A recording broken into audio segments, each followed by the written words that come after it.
오늘 이 시간에는 생명공학 쪽에 대한 내용을 좀 나누도록 하겠습니다.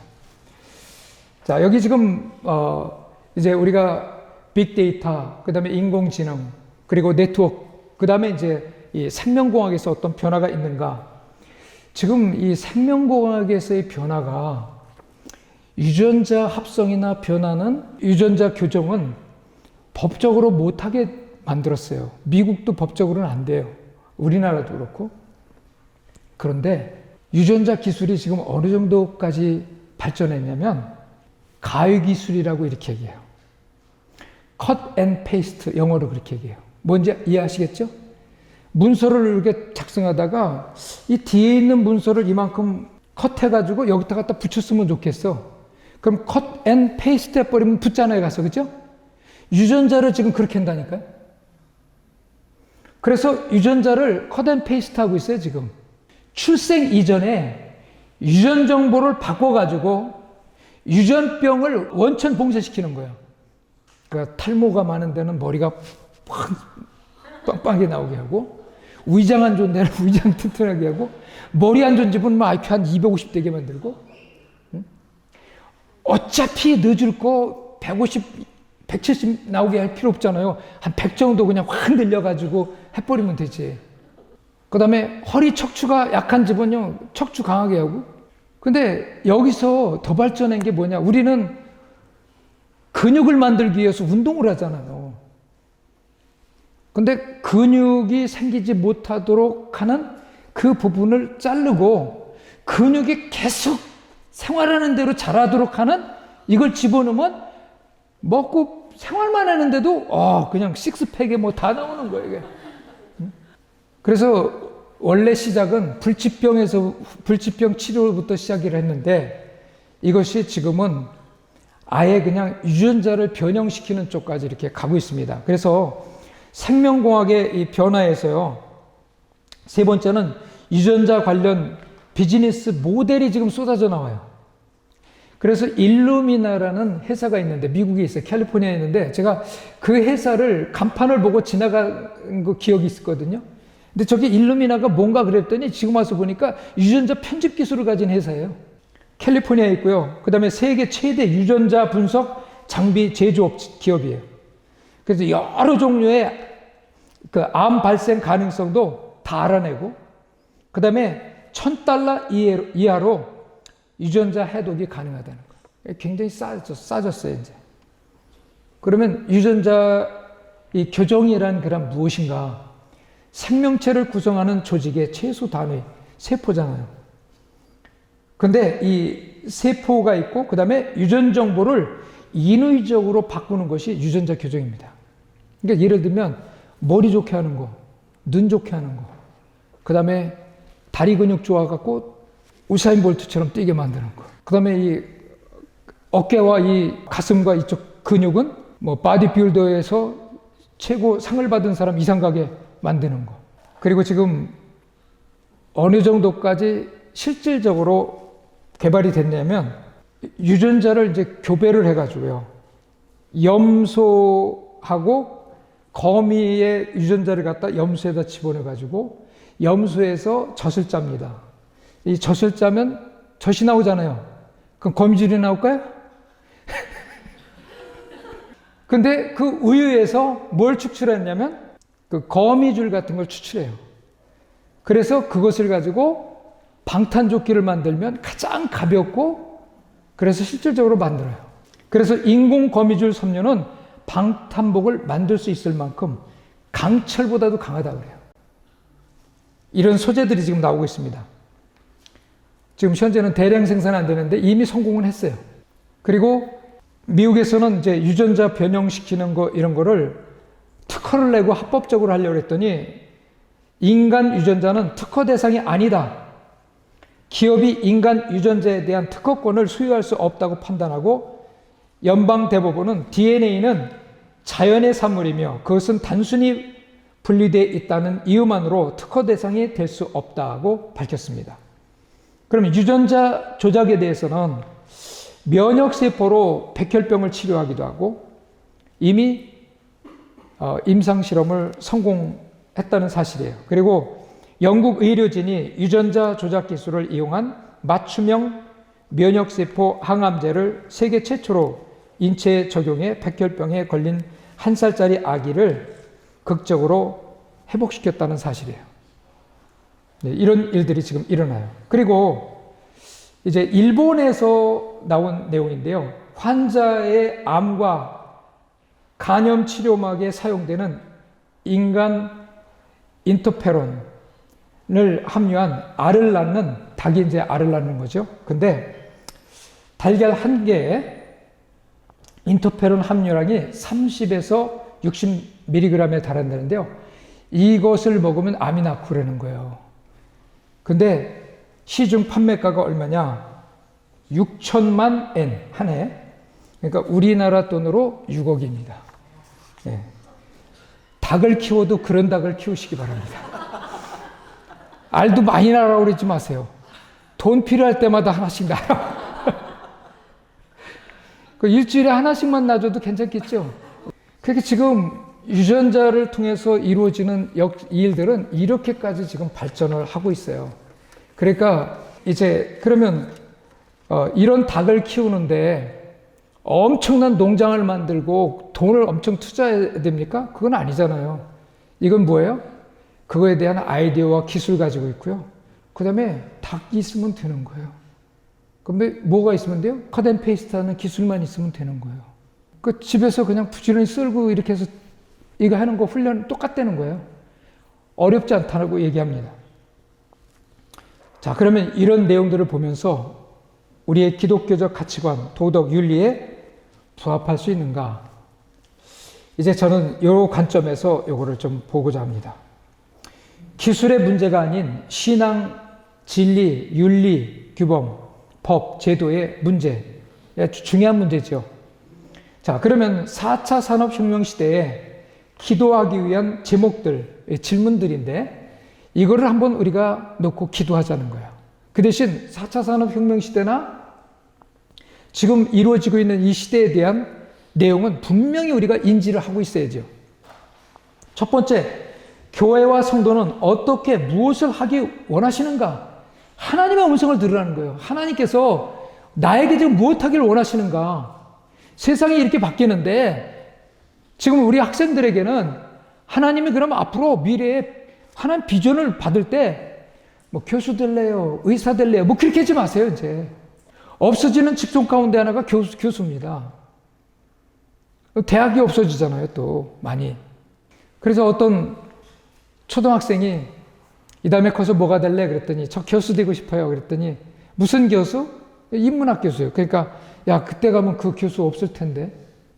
왜냐면 그런 내용은, 지식적인 내용은요, 인공지능 교수가 가르치게 된다는 거예요. 인공지능 교수가 너무 똑똑해가지고 잘 가르쳐요. 두 번째, 발전하는 과학기술이 점령하는 시대에 기술혁명에 대해 어떤 태도를 가져야 되는가?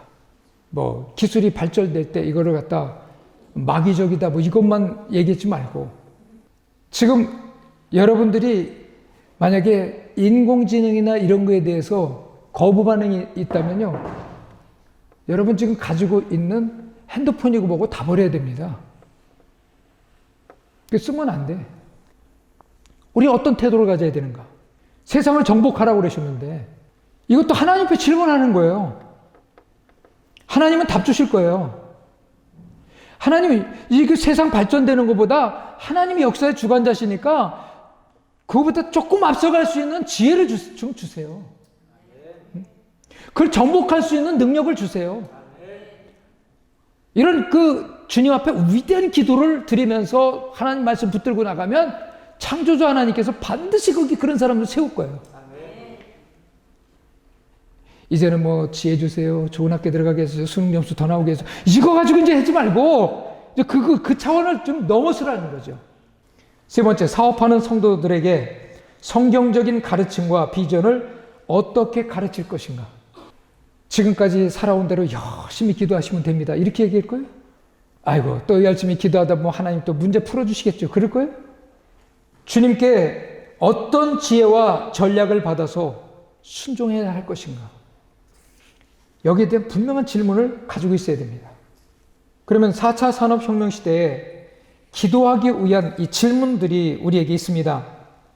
예를 들면 노아 방주에 대한 성경을 읽으면서 노아 방주가 아랄핫산에 머물렀잖아요. 근데 거긴 사막이야. 사막인데 방주가 분명히 거기에 머물렀대. 근데 그때 그 잣나무, 우리가 고프레나무라고 돼 있죠? 그걸 잘라서 방주를 짓되 안팎을 역청으로 칠해라고 했어요. 그러면 그때 그 잣나무나 고프레나무가 있고 송진이 있었던 곳, 거기는 뭐가 있냐면 그 밑에는 반드시 원유가 있다는 거예요. 여러분, 록펠러는 석유왕입니다. 중동 석유를 그쪽에서 장악했어요. 제가 중동 석유에 대한 내용을 조금 여러분들에게 좀 설명을 드릴게요. 1930년 사우디아라비아는 가난한 나라였습니다.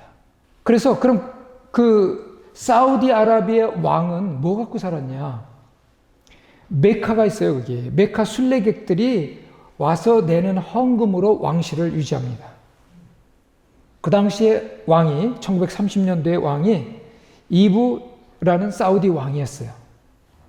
근데 이 사우디 왕이 쉐보르리는 미국의 석유회사한테 개발권을 주게 됩니다. 그래서 1934년부터 석유를 탐사를 시작합니다. 근데 이제 장거리 이동을 하는 거예요. 그렇죠? 사막지대니까 지도가 없어요. 길이 없어.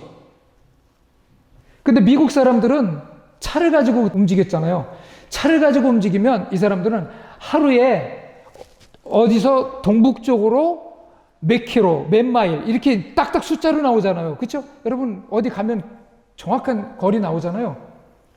근데 그 당시에 사우디아라비아는 거리에 대한 숫자 개념이 아니라 그 낙타가 하루 걸어가는 거리가 하루야. 그래서 이거를 모래폭풍이 있는 날은 제대로 못 갈 거 아니에요. 반도 못 간다고요. 그러면 이거를 뭐라고 그러냐면 낙타일이라고 그래. 그러니까 캐멀데이라고 그래요. 낙타가 하루 걸어가는 거리가 그냥 하루치 거리예요. 그러니까 이 미국 사람들이 가고 너무 답답한 거예요.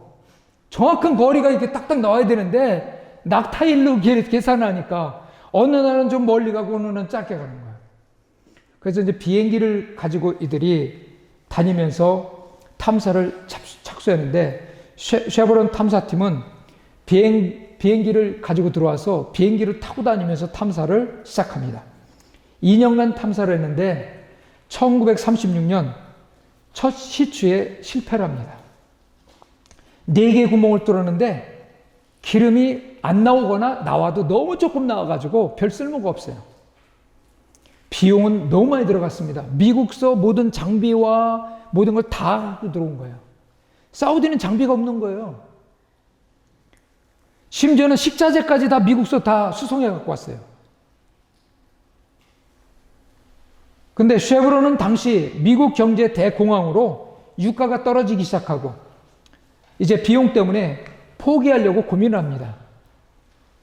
그때 텍사스 메이저 석유회사인 텍사코가 공동사업을 제안합니다. 그래서 이 쉐브론하고 두 회사가 이제 석유회사를 만드는데 그게 바로 아람코예요.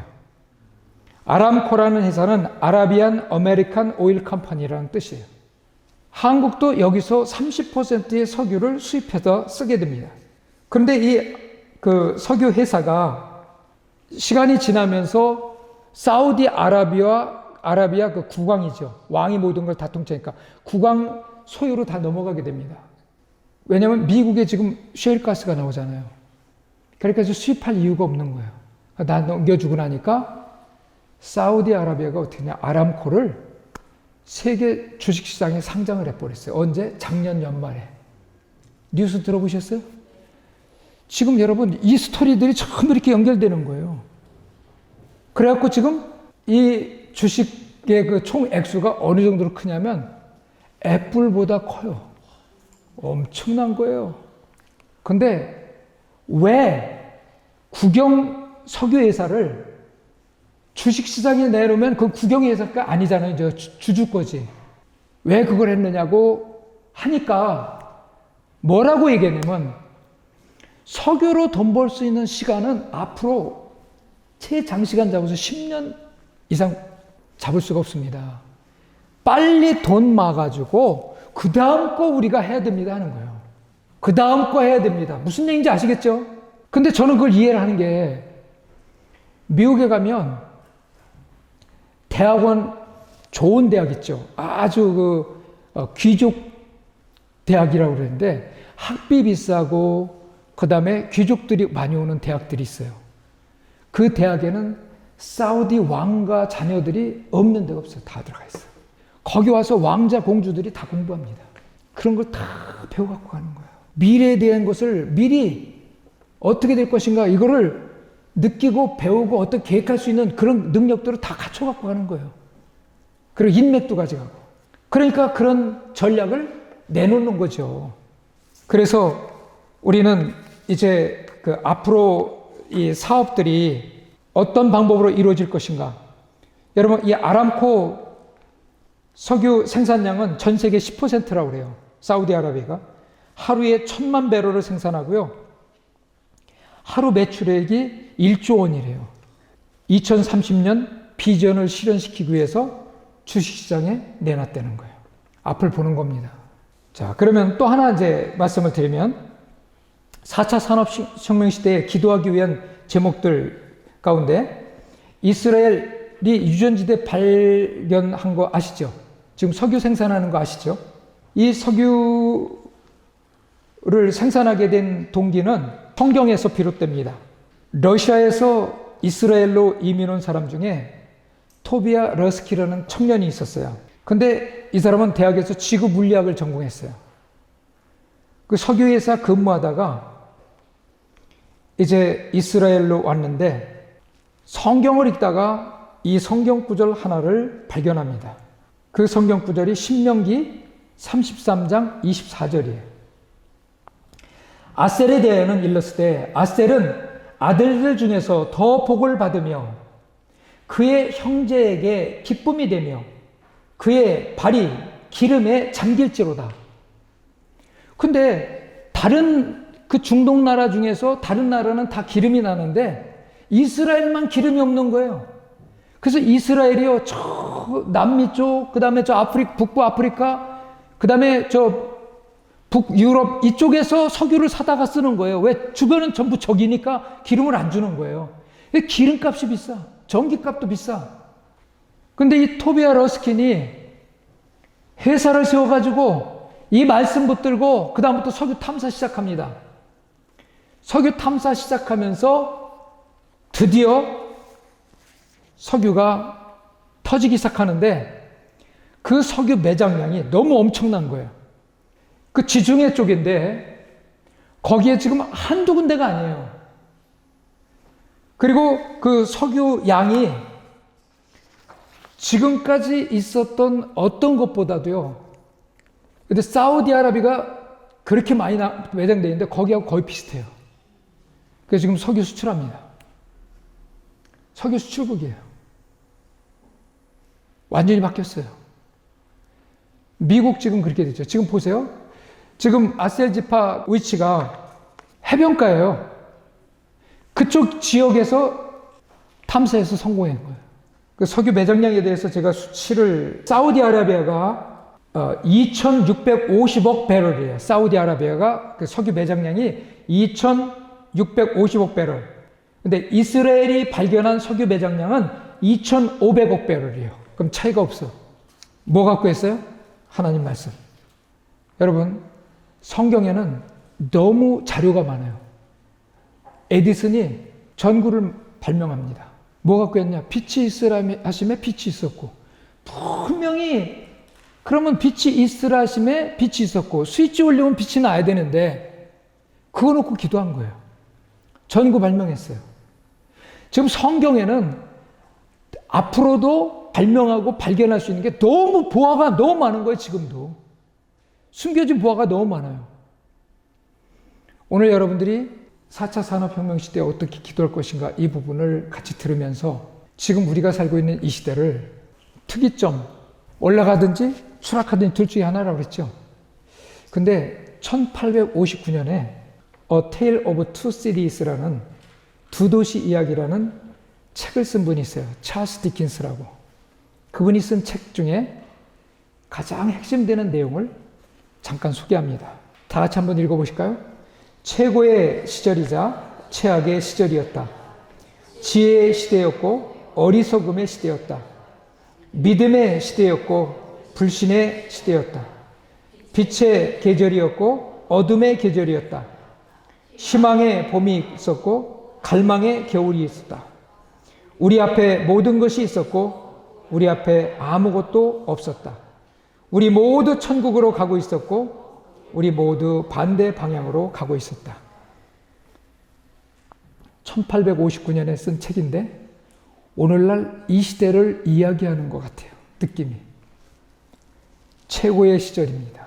근데 최악의 시절도 될 수 있어요. 지혜의 시대가 될 수도 있고요. 어리석음의 시대도 될 수 있어요. 믿음의 시대도 되지만 지금 같은 불신의 시대도 또 없었어요. 빛의 계절이고 그런가 하면 어둠 속에 헤매고 방황하는 사람들이 너무 많아요. 희망이 봄처럼 보여지기도 하지만 겨울에 엄동설한 눈보라 속에 있는 것 같은 갈망의 겨울이 되기도 해요. 우리 앞에 지금 얼마나 부유하고 있는 게 많아요? 근데 내 것은 있어요? 막상 잡아서 행복해지려고 그러니까 내 것은 없어요. 우리 앞에 모든 것이 있는 것 같지만 또 우리 앞에 아무것도 없는 것 같아요. 우리는 지금 천국으로 가고 있는데 어떻게 보면 또 반대 방향으로 가고 있는 모습도 나타나요. 왜 이 말씀을 여러분들에게 드리냐면 바로 이 시대에 우리가 거기에 서 있어요. 특이점에 서 있습니다. 티핑 포인트에 서 있어요. 싱귤레리티에 서 있어요. 여러분, 우위를 차고 올라가면서 하나님께 영광 돌리면서 시대를 정복할 겁니까? 아니면 추락하면서 형편없는 낙오자처럼 어떻게든지 구원만이라도 잊어버리지 않으려고 몸부림치는 신앙생활을 할 겁니까? 선택은 우리에게 있습니다. 지금 우리는 이런 기로에 지금 탁 서 있어요. 성공할 수 있는 기회도 있고 실패할 수 있는 기회도 있어요. 지금까지 누리지 못했던 최고의 행복을 누릴 수 있는 것도 우리 앞에 있고 지금까지 우리가 살아왔던 것보다 최악의 삶을 살 수밖에 없는, 그렇게 전락할 수밖에 없는 그 분기점에 우리가 지금 서 있습니다. 여러분, 자녀들도 마찬가지고요. 이제부터 기도 어떻게 하시겠어요? 이제는 기도는 우리가 해야 됩니다. 근데 아니까 기도하는 거예요, 이제. 모르면 그 기도를 못해요. 어디로 가야 될지 이제는 방향성이 잡혀지기 시작해요. 무엇을 바라봐야 될지 이제는 뭔가 조금 잡히는 것 같아요. 무엇을 붙들어야 될지 조금 아는 것 같아요. 오늘부터 시작하십시오. 2020년 중요합니다.